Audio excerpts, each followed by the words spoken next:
Hello बच्चों, let's read the question. The question says atomic weight of the boron is 10.81 and it has two isotopes 5b10 and 5b11. Then the ratio of 5b10 and 5b11 in the nature would be. And we have four options as 15:16, 10:11, 19:81 and 81:19. Okay, तो सबसे पहले इस question के लिए हम इसका की concept लिखेंगे. की कॉन्सेप्ट,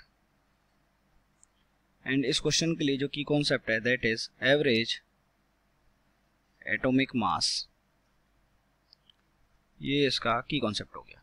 ओके, तो देखिए जब इस क्वेश्चन को हम स्टार्ट करेंगे तो हमको बोला गया है कि 5b10 और 5b11 दे रखे हैं. ओके, तो हम मान लेते हैं पहले ही कि जो 5b10 है वो अगर x परसेंटेज है तो जो 5b11 होगा वो कितना हो जाएगा. भाई दोनों ही है तो ये अगर x है तो ये 100 माइनस x% हो जाएगा.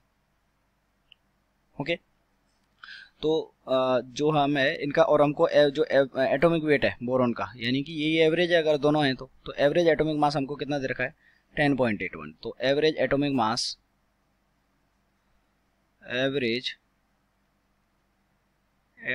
मास इसका फॉर्मूला क्या हो जाएगा. सबसे पहले तो मास ऑफ B5. ओके, मैं इसको M5 से लिखूंगा, जो सॉरी B10 है, दोनों ये तो दोनों 5 ही रहेगा.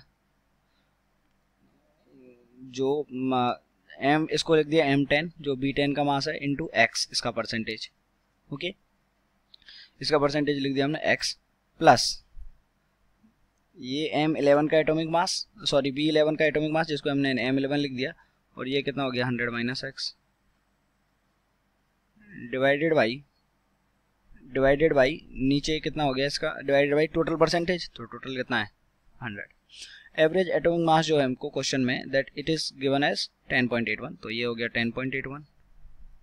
M10 यानी कि B10 वाले का जो एटॉमिक मास है वो कितना है 10, तो ये कितना हो गया 10 इंटू एक्स प्लस M11 वाले का कितना हो गया 11 प्लस 11 और इंटू 100, तो 1100 माइनस 11x डिवाइडेड बाई 100. तो यहाँ पे कितना हो गया, ये हो गया 1081 और इधर हो गया x, तो यहाँ से जो x का वैल्यू है हमारे पास वो आ गया 19. x का वैल्यू 19 आ गया, यानी कि जो B5 वाला है ओके उसकी परसेंटेज कितनी हो गई, B5 वाले की परसेंटेज हो गई 19% और इसकी परसेंट कितनी हो गई 100 माइनस 19, तो वो कितनी हो गई 81%. तो अगर हम दोनों का रेशो लेंगे तो यानी कि जो 5b10 रेशो 5b11, तो ये रेशो कितना आ जाएगा, ये वाला कितना था 19 और ये हो गया 81, तो 19:81 यानी कि option number C is correct. हमारा आंसर कौन सा हो गया, option number C. I hope you understood it well. Best of luck.